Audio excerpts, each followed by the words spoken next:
Given formula ये approximate करता है दिस गिवन इंटीग्रल को is exact for polynomials of degree, ये टाइपिंग मिस्टेक हो गया है, polynomials of degree less than और इक्वल्स टू 2। तो हमारे पास एक फार्मूला है जो कि अप्रॉक्सीमेट करता है exact for polynomials of degree less than equals to 2। तो अगर हमें यहाँ पर इस तरह से दे रखा है डिग्री लेस देन और इक्वल्स टू 2, तो इसमें हम क्वाड्रेचर फार्मूला ही अप्लाई करेंगे, ना तो हम ट्रेपेजॉइडल रूल अप्लाई कर सकते हैं और ना ही हम सिम्पसन 1/3 रूल अप्लाई कर सकते हैं। Polynomials degree less than equals to 2 के लिए अगर हम बेसिस बी कंसिडर करते हैं तो वो क्या होगा, 1 जो कि कांस्टेंट टर्म जनरेट करने के लिए काम आएगा, x लीनियर टर्म जनरेट करने के काम आएगा और एक्स स्क्वायर जो कि सेकेंड ऑर्डर या सेकेंड डिग्री टर्म्स जनरेट करने के काम आएगा। तो हमारे पास बेसिस में 3 एलिमेंट है 1x और एक्स स्क्वायर। तो सबसे पहले मैं fx को कंसिडर कर लेता हूँ 1।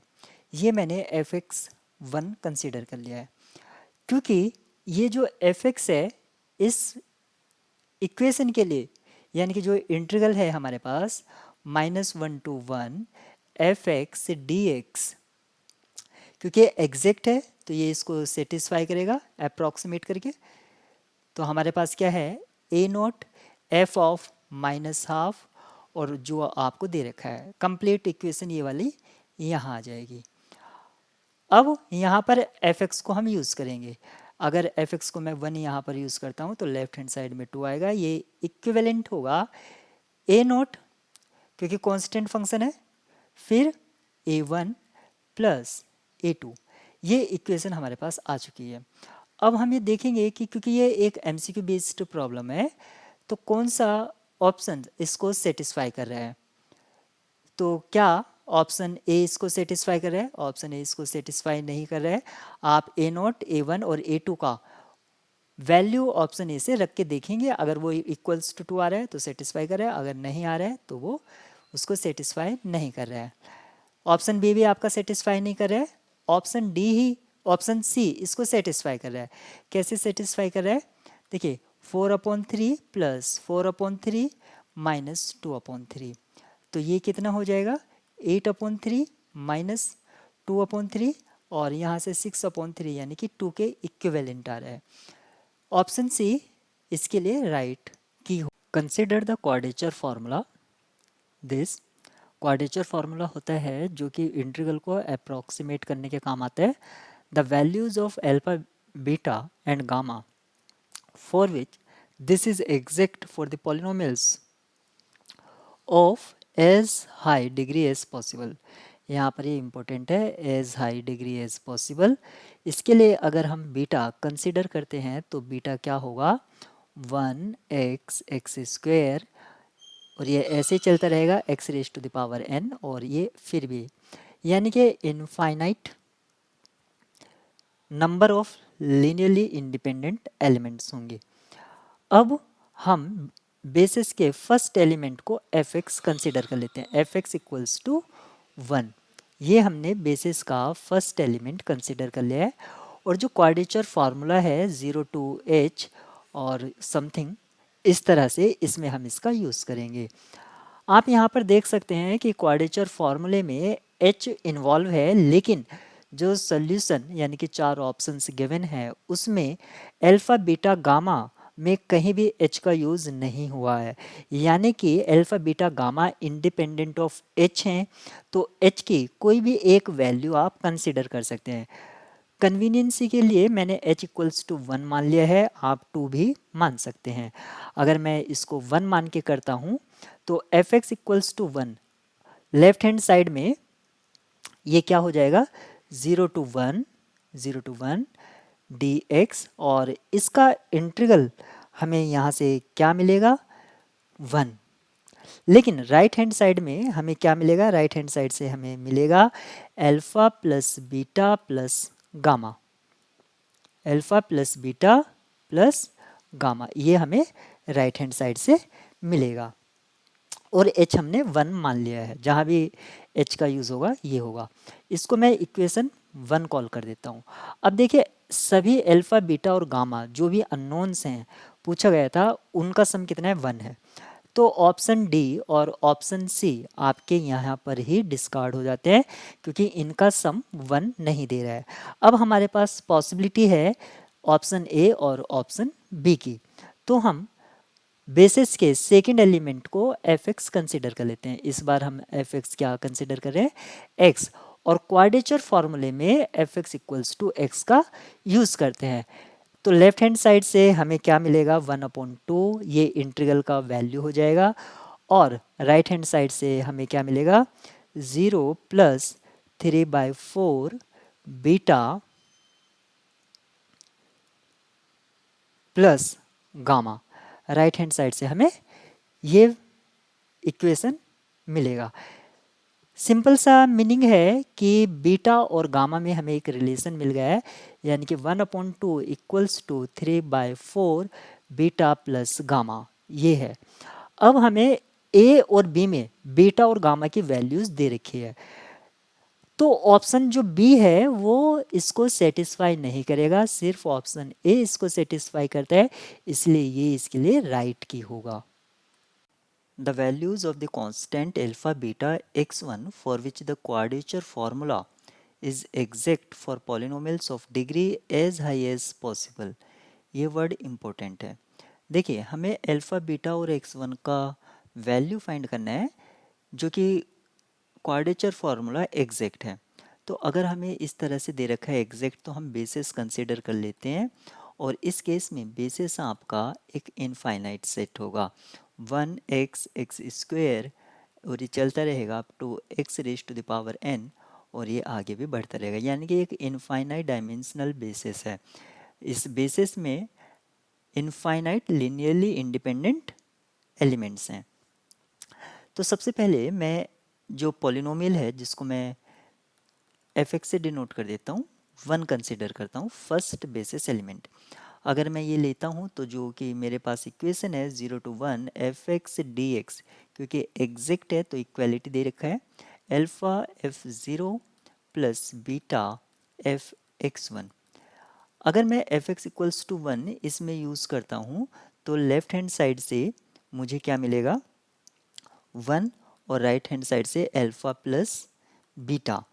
हमारे पास ऑप्शंस अवेलेबल हैं, अल्फ़ा और बीटा की पॉसिबल चॉइसेस यहाँ पर गिवन है। तो हम देखते हैं कि अल्फ़ा प्लस बीटा किस किस का जो सम है वो 1 के इक्वल है। तो अगर मैं ऑप्शन ए को देखता हूँ तो ऑप्शन ए मेरा डिस्कार्ड हो जाता है क्योंकि सम 1 के इक्वल नहीं है। ऑप्शन बी पॉसिबिलिटी रहेगा, ऑप्शन सी मेरा डिस्कार्ड हो जाता है, और option D sorry option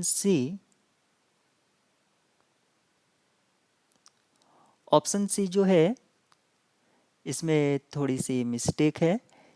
actually इसमें बीटा का जो वैल्यू है वो 3/4 है।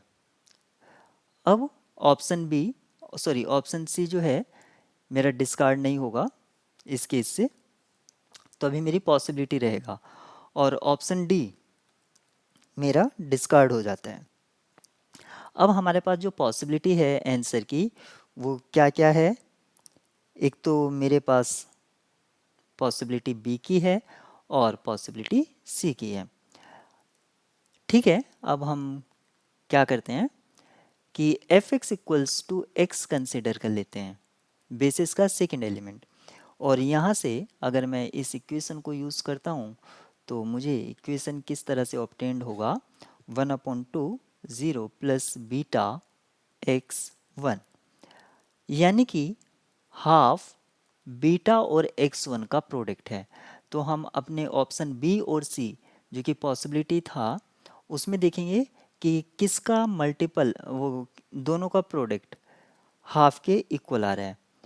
तो अगर मैं ऑप्शन बी को देखता हूँ तो ऑप्शन बी यहाँ पर डिस्कार्ड हो जाता है, और ऑप्शन सी हमारे लिए राइट चॉइस हो जाता है, क्योंकि बीटा की जो वैल्यू और एक्स वन की जो वैल्यू है वहाँ से हमें हाफ मिल रहा है। तो C is right answer. consider the quadrature formula this where x0 and x1 are quadrature point. quadrature point होते हैं जो कि इंटीग्रल को अप्रॉक्सीमेट के लिए यूज़ किए जाते हैं, यानी कि x0 और x1 को यूज़ किया गया है इंटीग्रल को अप्रॉक्सीमेट करने के लिए, और आप स्क्रीन पर देख भी सकते हैं। अब आप यहाँ पर ये देख सकते हैं, ये कुछ और नहीं है, ट्रेपेजॉइडल रूल है, और यहाँ पर कहा भी गया है then the highest degree of the polynomial for which the above formula is exact. अब ट्रेपेजॉइडल फॉर्मूला एग्जैक्ट कब होता है? जब n का वैल्यू कितना होता है? 1, n इक्वल्स टू 1। तो हाईएस्ट डिग्री ऑफ पॉलिनोमियल क्या होगी? 1 होगी, यानी कि ऑप्शन ए यहाँ पर ट्रू होगा। If a quadrature formula 3/2 f of -1/3 plus k times f of 1/3 plus 1/2 f1 approximate this integral। Quadrature formula जो होता है इंटीग्रल को अप्रोक्सीमेट करने के काम आता है, और इस प्रॉब्लम में it is found to be exact for quadratic polynomials. Quadratic polynomials इसका मीनिंग है कि अगर हम इसके लिए बेसिस लिखते हैं, किसी भी क्वाड्रेटिक पॉलिनोमियल के लिए अगर बेसिस लिखना है तो 1x x स्क्वायर ये इसका बेसिस सेट होगा। क्योंकि क्वाड्रेचर है फार्मूला ये इसको अप्रॉक्सीमेट करता है, तो सबसे पहले मैं f(x) को 1 मान लेता हूँ बेसिस का फर्स्ट एलिमेंट, और गिवन इक्वेशन को यूज़ करता हूँ। जो गिवन इक्वेशन है 3/2 f of -1/3 plus k times f of 1/3 plus half of f of 1, ये अप्रॉक्सीमेट करे -1 to 1 f(x) dx को, और f(x) मैंने मान लिया 1। अगर मेरा f(x) 1 है तो हमें राइट हैंड साइड में, क्योंकि एग्जैक्ट बोला है ना, एग्जैक्ट का मतलब इक्वल आप इसको कंसिडर कर सकते हैं। 1 रखने पर ये हमें क्या मिलेगा? 2। राइट हैंड साइड में हमें 2 मिल जाएगा, और लेफ्ट साइड में क्या मिलेगा? 3/2 इंटू 1 प्लस के प्लस हाफ। राइट साइड में हमें ये मिलेगा, यानी कि 2 प्लस के इक्वल्स टू 2, यहाँ से इम्प्लाई होता है k इक्वल्स टू 0, तो k का वैल्यू 0 होगा। ऑप्शन सी यहाँ पर राइट है। For what values of alpha and beta the quadrature formula जो हमें दे रखा है is exact for all polynomials of degree less than equals to 1। Quadrature formula जो होता है वो इंटीग्रल को अप्रॉक्सीमेट करने के काम आता है। यहाँ पर किस तरह से अप्रॉक्सीमेट किया गया है आप समझ सकते हैं, और ये एग्जैक्ट है, तो exact for all polynomials of degree less than equals to 1। जब भी आपको इस तरह से पॉलिनोमियल के लिए दिया होगा तो आप एक बेसिस कंसिडर कर सकते हैं, क्योंकि डिग्री एटमोस्ट 1 है तो उसके लिए बेसिस 1, x होगा। 1 जो है कांस्टेंट टर्म से जनरेट करने के लिए यूज़ कर सकते हैं, और x आपका हेल्पफुल होगा लीनियर टर्म्स जनरेट करने के लिए। तो सबसे पहले मैं f(x) कंसिडर कर लेता हूँ 1, यानी कि first element of the basis, और उसके बाद मैं second element of the basis का यूज़ करूँगा अल्फा और बीटा की वैल्यू को फाइंड आउट करने के लिए, अगर नेसेसरी होगा तो। कभी कभी बेसिस के 1 और 2 एलिमेंट्स का यूज़ करके ही हमारा प्रॉब्लम सॉल्व हो जाता है, कभी कभी हमें ज़्यादा पॉइंट्स को यूज़ करना पड़ता है। तो f(x) इक्वल्स टू 1, तो लेफ्ट हैंड साइड जो कि मुझे गिवन है -1 to 1, f(x) को अगर मैं 1 यूज़ करूँगा तो 1 dx ये इक्वल्स टू होगा अल्फा f -1, ये वैल्यू आपका 1 होगा, प्लस ये भी 1 होगा क्योंकि कांस्टेंट फंक्शन हमारा यहाँ पर है। इसको मैं फर्दर सिंप्लीफाई करता हूँ तो 2 इक्वल्स टू अल्फा प्लस 1, और यहाँ से मुझे अल्फा का जो वैल्यू है वो 1 मिल जाता है। नेक्स्ट केस में मैं f(x) को कंसिडर करूँगा x, जो कि अब मैं क्वाड्रेचर फार्मूले में अगर यूज़ करता हूँ तो ये क्या हो जाएगा? -1 to 1 x dx equals to alpha, क्योंकि आपका ये क्या है, एक तरह से आइडेंटिटी फंक्शन है, तो ये -1 हो जाएगा, प्लस बीटा, जो भी इनपुट्स होंगे वही आउटपुट हो जाएगी। तो ये 2 equals to minus alpha plus beta, ये रहेगा, सॉरी नॉट 2, ये 0 रहेगा। अल्फ़ा इक्वल्स टू बीटा और अल्फ़ा की वैल्यू हमारे पास 1 थी, तो अल्फ़ा और बीटा दोनों ही हमें 1 मिले हैं। तो देखिए पहले ही केस से हमें अल्फ़ा इक्वल्स टू 1 मिल गया था, तो ऑप्शन डी और ऑप्शन बी पहले ही डिस्कार्ड कर सकते हैं आप। और बीटा का फाइनल वैल्यू मिल चुका है लास्ट में, तो हमें कंफर्म हो जाता है कि ऑप्शन ए राइट होगा। For what values of alpha and beta the quadrature formula is exact for the polynomials of degree less than equals to 1? Given problem में जो इंटीग्रल है इसको अप्रॉक्सीमेट किया गया है क्वाड्रेचर फार्मूले से। यहाँ पर आप देख सकते हैं कि जो इंटीग्रल है वो एग्जैक्ट है for all polynomials of degree less than equals to 1। जब भी आपको इस तरह से कंडीशन गिवन होती है तो हम एक बेसिस कंसिडर कर लेते हैं। तो यहाँ पर डिग्री 1 के लिए, एटमॉस्ट डिग्री 1 के लिए जो बेसिस होगा वो 1, x होगा। 1 हेल्प करेगा आपको कांस्टेंट टर्म्स जनरेट करने के लिए और x हेल्प करेगा आपको लीनियर टर्म्स जनरेट करने के लिए। तो सबसे पहले आप fx को मान लेंगे 1, यानी कि बेसिस का फर्स्ट एलिमेंट, और गिवन इक्वेशन को यूज़ करेंगे। लेफ्ट हैंड साइड में जब आप -1 to 1 1 dx इसको लिखेंगे, इक्वल्स होगा ये अल्फ़ा, क्योंकि कांस्टेंट फंक्शन है तो -1 और बीटा हर एक पर ये वैल्यू वही रहेगा, अल्फ़ा प्लस 1।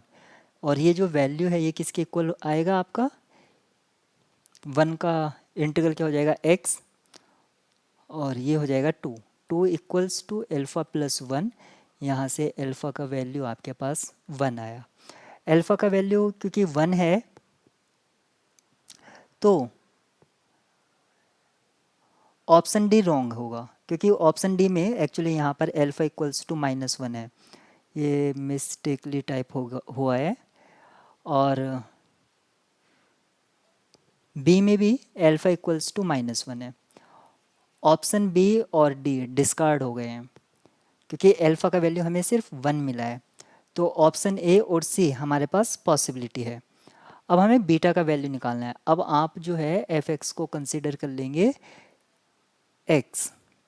अगर F x equals to X आप कंसिडर करते हैं तब लेफ्ट हैंड साइड और राइट हैंड साइड से आपको क्या मिलेगा, लेफ्ट हैंड साइड से 0 मिलेगा, 0 इक्वल्स टू माइनस एल्फ़ा, क्योंकि f -1 क्या होगा -1 प्लस बीटा, f बीटा क्या हो जाएगा बीटा, और यहाँ से alpha equals to beta, alpha का वैल्यू क्योंकि 1 है तो बीटा का वैल्यू भी कितना आ गया है 1, तो alpha equals to 1, beta equals to 1।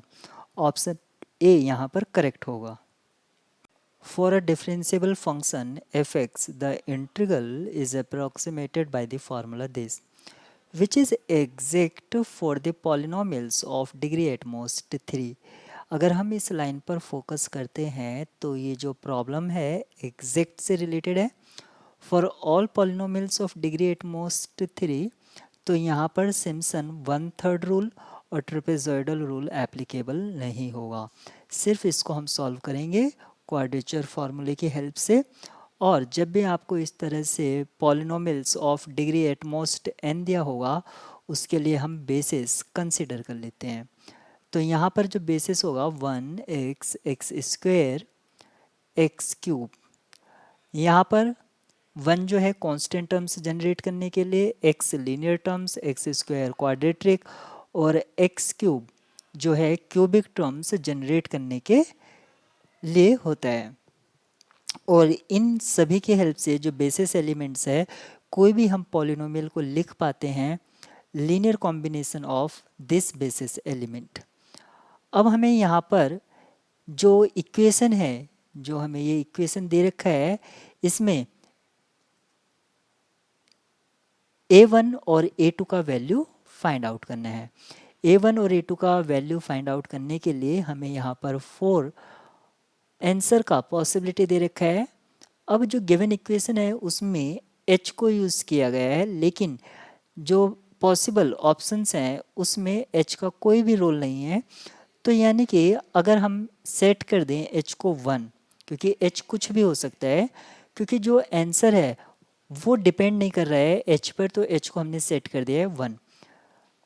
तो जो इक्वेशन हमें गिवन है ये किस तरह से दिखेगा, A naught F zero plus A one F one plus B naught F dash zero plus B one F dash one, इस तरह से हमें दिखता है। ये इक्वेशन अब इस तरह से ट्रांसफॉर्म हो गया है। अब यहाँ पर सबसे पहले मैं बेसिस एलिमेंट को फंक्शन कंसीडर कर लेता हूँ, यानी कि एफ एक्स इक्वल्स टू 1।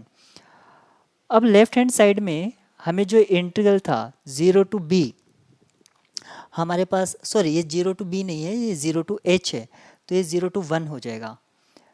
ये इंटीग्रल जो है एफ एक्स डी एक्स, ये किससे अप्रॉक्सीमेट किया जा रहा है, इसकी हेल्प से किया जा रहा है। तो लेफ्ट पार्ट में F x equals to 1 put करता हूँ मैं, तो वो क्या आएगा, 1 आएगा। और राइट साइड में मुझे क्या मिलेगा, ए नॉट प्लस ए वन, क्योंकि एफ ज़ीरो आपका वो भी 1 हो जाएगा, ए नोट आपका ऐसे ही रहेगा, एफ वन आपका 1 रहेगा यहाँ से, और एफ प्राइम, क्योंकि एफ एक्स आपका 1 है तो एफ प्राइम एक्स क्या हो जाएगा, 0 हो जाएगा। तो ये दोनों टर्म्स क्या हो जाएंगे आपकी 0। तो एक इक्वेशन हमारे पास सेट हो गई है। यानी कि जब हमने बेसिस एलिमेंट को, फर्स्ट बेसिस एलिमेंट जो कि था एफ एक्स इक्वल्स टू 1, इसको कंसिडर किया तो हमें एक इक्वेशन मिली 1 equals to a naught plus A one. ऐसे अगर मैं f x equals to x को, सेकेंड बेसिस एलिमेंट को फंक्शन कंसिडर करता हूँ और जो एबव इक्वेशन था उसका यूज़ करता हूँ, तो फिर से मुझे एक इक्वेशन मिलेगी 1/2 equals to a one plus B naught plus B one. Third basis element को कंसिडर करने पर मुझे इक्वेशन मिलती है 1/3 equals to a one plus 2 times b one. F x equals to x cube अगर कंसिडर करता हूँ तो 1/4 equals to a one plus 3 times b one. अगर मैं इन दो लास्ट इक्वेशन को सॉल्व करता हूँ जो कि ए वन और बी वन में है, तो यहाँ से मुझे ए वन का वैल्यू मिलता है 1/2 और बी वन का वैल्यू मिलता है -1/2।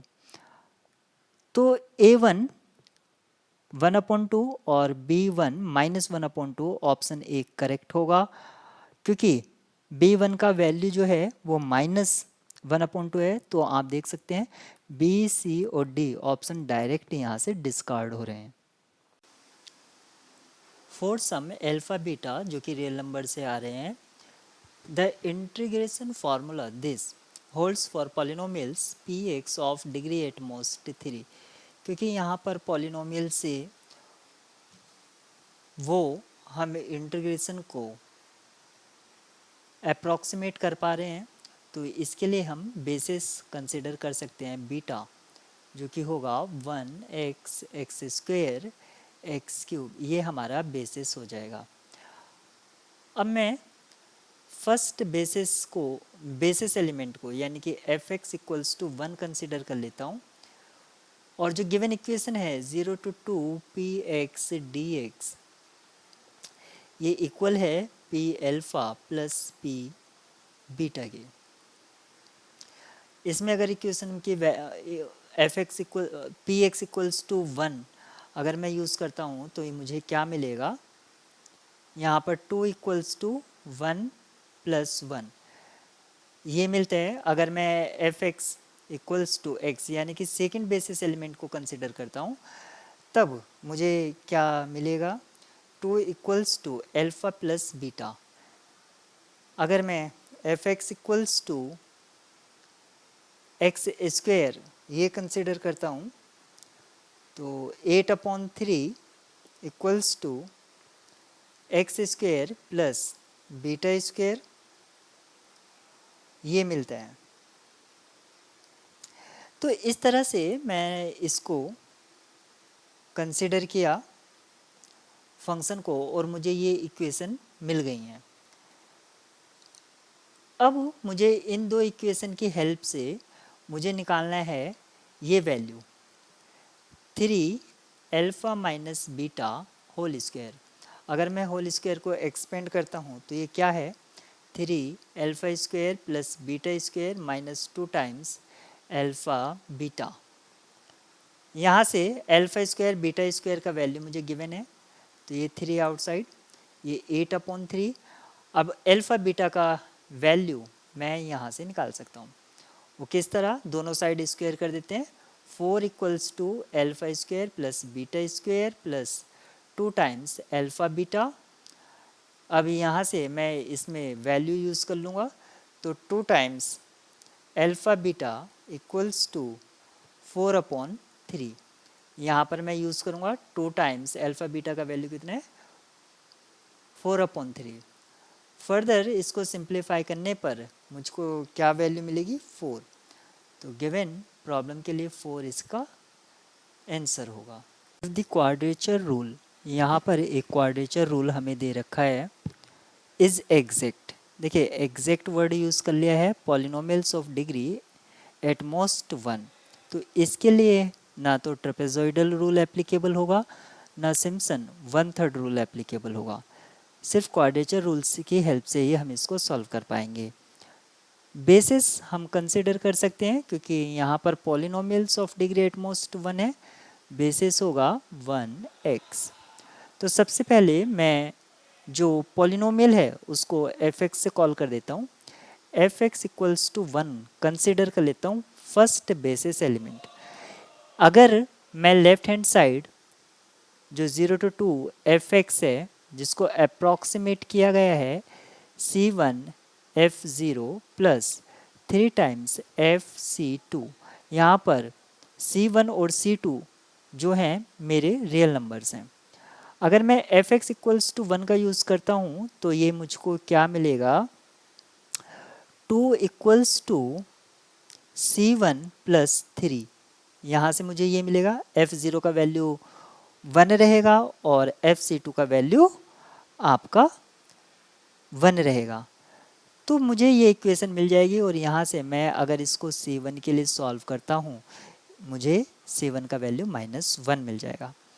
अब मैं f(x) को सेकेंड बेसिस एलिमेंट कंसीडर कर लेता हूँ जो कि x है, और फिर से इस इक्वेशन में अगर मैं इसका यूज़ करता हूँ तो मुझे क्या मिलेगा, 2 टाइम्स c1 इंटू f(0) 0 हो जाएगा प्लस 3 c2। यहाँ से मुझे c2 का जो वैल्यू है वो कितना मिलेगा, 2/3। एक्चुअली मुझे तो कैलकुलेट करना था c1 प्लस 3c2, तो c1 का वैल्यू -1 प्लस 3 इंटू 2/3। यहाँ से सिंप्लीफाई करने पर मुझे वैल्यू कितना मिलेगा, 1। तो गिवन प्रॉब्लम के लिए आंसर 1 होगा। Let a belongs to open interval -1 to 1 such that the quadrature rule is exact for all polynomials of degree less than or equals to 3। देखिए यहाँ पर वर्ड का यूज़ किया गया है एग्जैक्ट। तो क्वाड्रेचर रूल जो होते हैं आपका इंटीग्रल को अप्रॉक्सीमेट करने के काम आता है। यहाँ पर इंटीग्रल को अप्रॉक्सीमेट किया गया है और ये एग्जैक्ट किया गया है। तो यहाँ पर हम बेसिस कंसीडर कर सकते हैं 3, एटमोस्ट 3 डिग्री पॉलिनोमियल के लिए बेसिस क्या होगा, 1x x square x cube, ये हमारे बेसिस एलिमेंट्स होंगे। तो मैं सबसे पहले फर्स्ट बेसिस एलिमेंट को कंसीडर कर लेता हूँ, यानी कि f(x) इक्वल्स टू 1, और जो क्वाड्रेचर रूल है -1 to 1, जिससे f(x) dx का जो इंटीग्रल था उसको अप्रॉक्सीमेट किया गया है, वो किस तरह से इक्विवेलेंट होगा f of -a plus f(a), ये है। अब इसमें मैं f(x) इक्वल्स टू 1 यूज़ करता हूँ, तो लेफ्ट हैंड साइड में मुझको 2 मिलेगा और राइट हैंड साइड में because of constant function -a और a पर वैल्यू 1 + 1 मिलेगा। तो इससे मुझे a के बारे में कोई भी इंफॉर्मेशन नहीं मिलता है क्योंकि मुझे तो फाइनली 3a² का वैल्यू फाइंड आउट करना है। अब मैं बेसिस के सेकेंड एलिमेंट यानी कि x को पॉलिनोमियल या fx कंसिडर कर लेता हूँ। तो मैं अगर इसको इस इक्वेशन में यूज़ करता हूँ तो इसका इंटीग्रल, क्योंकि हमारे पास इंटीग्रैंड फंक्शन x है जो कि क्या है आपका ऑड फंक्शन है, तो ऑड फंक्शन इसका इंटीग्रल 0 हो जाएगा क्योंकि माइनस ए से ए पर ए के लिए है, equals to minus A plus A. यहाँ से मुझे ये मिलेगा, इससे भी मुझे ए के बारे में कोई इन्फॉर्मेशन नहीं मिल रहा है। अगर मैं f x equals to x square consider करता हूँ तब इक्वेशन मुझे क्या देगी, 2/3 equals to minus a square plus a square. यहाँ से मुझे क्या मिल जाता है, 2a स्क्वायर इक्वल्स टू 2/3 और यहाँ से a स्क्वायर का वैल्यू कितना मिल जाता है, 1/3। तो 3a स्क्वायर इसका जो वैल्यू है वो कितना हो जाएगा, 3 इंटू 1/3, फाइनली 1 मिल चुका है।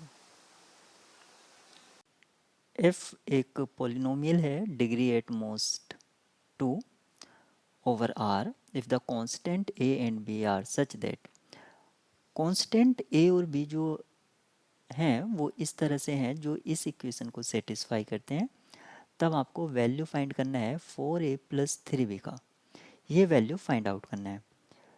तो क्योंकि ये polynomial function of degree at most 2, इसके लिए हम बेसिस कंसिडर कर सकते हैं।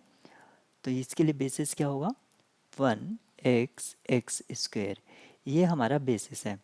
अगर मैं पहला polynomial function f x equals to 1 मान लेता हूँ जो कि एक कांस्टेंट पॉलिनोमियल है और मैं अबव इक्वेशन का यूज़ करता हूँ, तो लेफ्ट हैंड साइड में डेरिवेटिव क्या हो जाएगा, डेरिवेटिव आपका 0 हो जाएगा और राइट हैंड साइड किसकी इक्वल आएगी, a plus 2 plus B.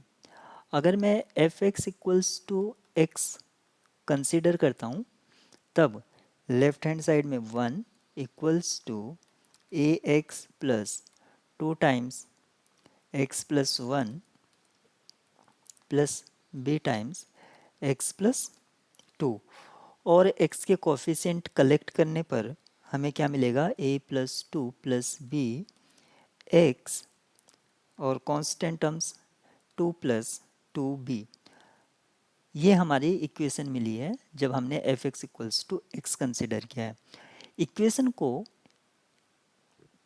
Equate करा दीजिए x के कोफिशिएंट और कांस्टेंट टर्म्स के, तो x का कोफिशिएंट लेफ्ट हैंड साइड में 0 है, तो यहाँ से क्या पता चलता है, a plus 2 plus b equals to 0 और कांस्टेंट टर्म्स यानी कि 2 प्लस 2b इक्वल्स टू 1। यहाँ से b का वैल्यू सिंप्लीफाई करने पर हमें क्या मिलता है, b इक्वल्स टू -1/2। b का वैल्यू ये आप इस इक्वेशन में यूज़ करेंगे तो आपको a का वैल्यू मिल जाएगा, a इक्वल्स टू -3/2। a और b की वैल्यू का यूज़ करते हुए अगर आप a और b की वैल्यू इस गिवन एक्सप्रेशन में रख देते हैं तो आपको इस प्रॉब्लम के लिए इसका सल्यूशन मिल जाएगा जो किसके इक्वल होगा, ये वैल्यू इक्वल आएगी आपको -7.5, इसके इक्वल आएगी और ये इसका राइट आंसर होगा। Let A B and C जो कि रियल नंबर से आ रहे हैं, the quadrature rule is exact for all polynomials of degree less than और equals to 2, then b is equals to, हमें b का वैल्यू फाइंड करना है। तो देखिए यहाँ पर कहा गया है exact for the polynomials of degree less than और इक्वल्स टू 2, इसके लिए अगर मैं बीटा कंसीडर करता हूँ तो क्या होगा, 1x एक्स स्क्वेयर, ये मेरा बेसिस होगा किसी भी 2 डिग्री पॉलिनोमियल को लिखने के लिए। मैं इनके हेल्प से लिख सकता हूँ, इनके लीनियर कॉम्बिनेशन से। तो सबसे पहले मैं कंसीडर कर लेता हूँ बेसिस का फर्स्ट एलिमेंट यानी कि एफ एक्स इक्वल्स टू 1, और जो क्वाड्रेचर रूल दे रखा है उसमें यूज़ करता हूँ। जो कि है -1 to 1 f(x) dx एग्जैक्ट है, तो इसलिए आप इक्वल साइन का यूज़ कर सकते हैं। क्वाड्रेचर रूल क्या होता है, इंटीग्रल को अप्रॉक्सीमेट करने के काम आता है, लेकिन यहाँ पर एग्जैक्ट का है, तो इसलिए आप इक्वलिटी को यूज़ कर सकते हैं। इक्वल होगा ये a f(-1) plus b f(0) plus c f'(1). अगर मैं इसका यूज़ करता हूँ f(x) = 1, तो लेफ्ट हैंड साइड में डेरिवेटिव क्या हो जाएगा, 2k, सॉरी, इंटीग्रल क्या होगा, 2k इक्वल होगा, 2 = a प्लस b। अब मैं सेकेंडली f(x) = x कंसिडर कर लेता हूँ, बेसिस का सेकेंड एलिमेंट, और गिवन इक्वेशन में यूज़ करता हूँ। तो x का इंटीग्रल क्या होगा, x², और फिर लिमिट रखने पर हमें क्या मिल जाएगा, 0। तो 0 = -a प्लस c। यहाँ से मुझे क्या पता चलता है, c और a बराबर हैं, यानी कि a = c। अगर मैं f(x) = x² को यूज़ करता हूँ, तो मुझे इक्वेशन मिलेगी 2/3 = a प्लस 0 प्लस 2c, यानी कि यहाँ से मैं लिख सकता हूँ a प्लस 2c = 2/3। अब देखिए, आप मेरे पास यहाँ पर तीन इक्वेशन, इक्वेशन 1, इक्वेशन 2 और इक्वेशन 3। अगर मैं इक्वेशन 2 और 3 का यूज़ करता हूँ, तो मैं वैल्यू इजीली निकाल सकता हूँ। तो यहाँ से c का वैल्यू मुझको मिल जाएगा 2/9, क्योंकि c का वैल्यू a = c है, तो मैं यहाँ पर क्या कर सकता हूँ, a प्लस 2a = 2/3। तो यहाँ से a का वैल्यू आपको क्या मिल जाएगा, ये 3a = 2/3, a = 2/9। देखिए, आप यहाँ पर a और c का वैल्यू निकल गया है। क्योंकि a का वैल्यू निकल गया है, तो आप इक्वेशन 1 से b का वैल्यू भी निकाल सकते हैं, जो कि इक्वल होगा 16/9 के। तो गिवन प्रॉब्लम के लिए 16/9 जो इसका डेसिमल फॉर्म होगा, वो आप यहाँ पर इसका राइट आंसर होगा 16/9। इफ द क्वाड्रेचर फॉर्मूला, हमारे पास ये क्वाड्रेचर फॉर्मूला है, is exact for all polynomials of degree <<2। इसके लिए हम बेसिस बीटा कंसिडर कर सकते हैं। 1x(x²) हमारा बेसिस होगा। तो सबसे पहले हम बेसिस के फर्स्ट एलिमेंट को f(x) कंसिडर कर लेते हैं और गिवन क्वाड्रेचर फॉर्मूले का यूज़ करते हैं, जो कि दे रखा है 0 to 2 x f(x), और f(x) की जगह हमें जहाँ भी आया है 1 यूज़ करना होगा। ये अप्रॉक्सीमेट है अल्फ़ा f(0). f(0) मतलब अगर हम f(x) में 0 पुट करेंगे तो क्या मिलेगा, 1, plus beta f(1) plus gamma f(2), ये दे रखा है। अब मैं इसमें f(x) = 1 का यूज़ करता हूँ, तो 1 का यूज़ करने पर हमें यहाँ से क्या मिलता है, हमें लेफ़्ट साइड में 2 मिलेगा, क्योंकि जैसे मैं इसका इंटीग्रेशन करूँगा x²/2 और लिमिट 0 से 2, इसको फाइनली सॉल्व करके हमें 2 मिलेगा, equals to alpha plus beta plus gamma. यहाँ से इक्वेशन 1 सेटअप हुआ। अब मैं f(x) = x बेसिस का सेकेंड एलिमेंट कंसिडर करता हूँ और f(x) x मानते हुए अबव इक्वेशन का यूज़ करूँगा। तो यहाँ से इसका इंटीग्रल x² होगा, सॉरी x³ क्योंकि x से मल्टीप्लाई भी है ना, तो यहाँ से 8/3 = बीटा प्लस 2 गामा, ये इक्वेशन हमारा सेट हो गया है। अब मैं f(x) = x² का यूज़ करूँगा और यहाँ से मुझे इक्वेशन मिलेगी 4 = बीटा प्लस 4 गामा। इक्वेशन 2 और 3 का यूज़ करते हुए मैं यहाँ से एक का वैल्यू निकाल सकता हूँ बाय एलिमिनेशन टेक्निक का यूज़ करते हुए। तो यहाँ से बीटा का वैल्यू मुझे 4/3 और अल्फ़ा का वैल्यू 2/3 मिल जाएगा। गामा की वैल्यू आपको अगर निकालना है तो इक्वेशन 1 का यूज़ करके निकाल सकते हैं।